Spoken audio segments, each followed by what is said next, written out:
अभी आपको बराह रास्त लिए चलेंगे लाहौर, जहां रहनुमा नून लीग अता तारड़ मीडिया से गुफ्तगू कर रहे हैं। जो है वो उनकी मिसालें दे रहे हैं और यहाँ पे समीउल्लाह चौधरी साहब नामी आदमी जो है वो तारुफ करा रहा है कि जी ये पंजाब का शहबाज शरीफ है जिसका नाम बुज़दार है। मामला ये था कि बुज़दार साहब की अहलिया का ताल्लुक फरज शहजादी साहिबा के साथ था। फरज शहजादी साहिबा का ताल्लुक बुशरा मानिका साहिबा के साथ था। ये तीन खवातीन का एक नेक्सस था जिसने वजीर आला पंजाब के इंतखाब पर असरअंदाज होकर अपनी मर्जी का वजीर आला पंजाब पर मुसल्लत करवाया और बहाना यह बनाया कि ऐन से उस्मान है और ऐन से इमरान है। और यह बात मैं नहीं कह रहा, आज से चंद दिन पहले डॉक्टर मुराद राज साहब मेरे साथ एक टीवी चैनल पर बैठे थे तो उन्होंने कहा कि मैंने इमरान खान साहब को यह बात कही कि ये जो ऐन से उस्मान और ऐन से इमरान वाली बात है ये मुनासिब नहीं है, आप इसको तब्दील कर दें। ये गलत आपको कह रहे हैं कि बुज़दार जाएगा तो आप भी जाएंगे, मगर हुआ ऐसा ही कि बुज़दार गया तो फिर इमरान खान भी गया। तो ये इस तरह की जादू टूने की तौजीहात पेश करके अपने जाती ताल्लुक की बिना पर पंजाब में अगर मैं ये कहूं कि एक डमी वजीर आला बिठाया गया था तो मैं गलत नहीं होऊंगा। बड़ा एहतराम है उस्मान बुज़दार साहब का जो कि फर्जंद है सरदार फतेह मोहम्मद बुज़दार के, उनके वालिद साहब के साथ भी हमारा ताल्लुक रहा।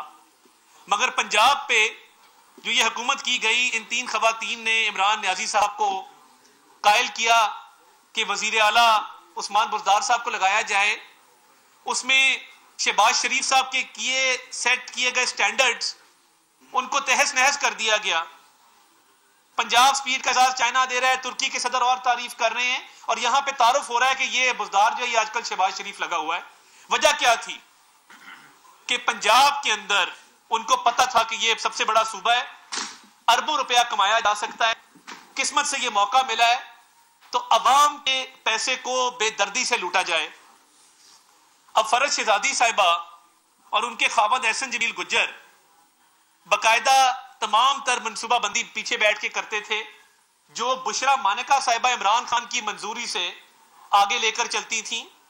मैं गवाह हूं इस बात का कि पंजाब के अंदर डीपीओ से लेके पटवारी तक जो ट्रांसफर पोस्टिंग होती थी उसमें शेयर जाता। जब खावर मानिका साहब की तौहीन करने पर रिजवान गोंदल नामी डीपीओ को तब्दील किया गया था ना, तो हमने उसकी सिफारिश की थी एहसन जमील गुज्जर साहब को कि माफी दे दें, क्योंकि एहसन जमील गुज्जर का और फराह गोगी का पंजाब में तूती बोलता था। रेट निकले हुए थे पोस्टिंग ट्रांसफर के, डेवलपमेंट के ठेके कई सौ अरब के मनपसंद ठेकेदार जाते थे। ठेके से पहले अलग कमीशन लिया जाता था और ठेके के बाद अलग कमीशन लिया जाता था। पेपर स्कीमें, पेपर पे एक सड़क बनी है, ऑन ग्राउंड नहीं बनी।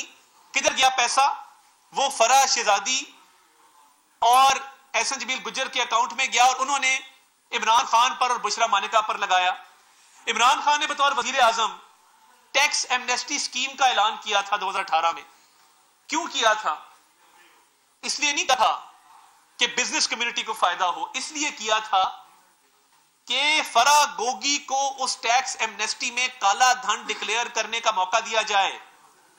48 करोड़ रुपया, ये रिकॉर्ड की बात है कि टैक्स एमनेस्टी स्कीम में फराह गोगी ने डिक्लेयर किया और वो 48 करोड़ रुपया इमरान खान साहब की बदौलत उन्होंने डिक्लेयर किया कि ये हम डिक्लेयर करना चाहते हैं, इस काले धन को हम सफेद करना चाहते हैं, ब्लैक मनी को हम व्हाइट करना चाहते हैं। तो मुझे तो ये समझ नहीं आती कि आपने ये टैक्स एमनेस्टी स्कीम आप लाए, इमरान न्याजी साहब लाए, लोगों को ये बेवकूफ बनाया कि ये अवामुन नास के लिए है, ये बिजनेस कम्युनिटी के लिए है, ये रियल एस्टेट सेक्टर के लिए। हालांकि हकीकत ये है कि वो फराह गोगी और उनके खावंद एहसन जमील के लिए थी जिन्होंने 48 करोड़ रुपया उसमें सफेद किया। तो ये इमरान न्याजी की सहूलतकारी है और जी नहीं भरा। अब ये जो इजाफा असासों में हुआ है कि इमरान न्याजी के इख्तिदार में आने से पहले 95 करोड़ रुपए कुल जाहिरी असासों की मालियत है और इख्तियार में आने के बाद ये 3 सालों के अंदर 4 अरब 52 करोड़ पर चली जाती है और इसमें इजाफा होता है, और जो गैर ज़ाहिरी असासे हैं वो इसके अलावा है। गैर ज़ाहिरी असासों में जो इजाफा हुआ है वो भी तकरीबन 3 अरब और 85 करोड़ रुपए का है। यानी आप अंदाजा करें कि जो ज़ाहिरी असासे हैं उनमें 420% या 420 फिगर मैं नहीं बना रहा, ये एक्चुअल फिगर है। सब्सक्राइब करें और बेल दबाएं ताकि कोई खबर रह न जाए।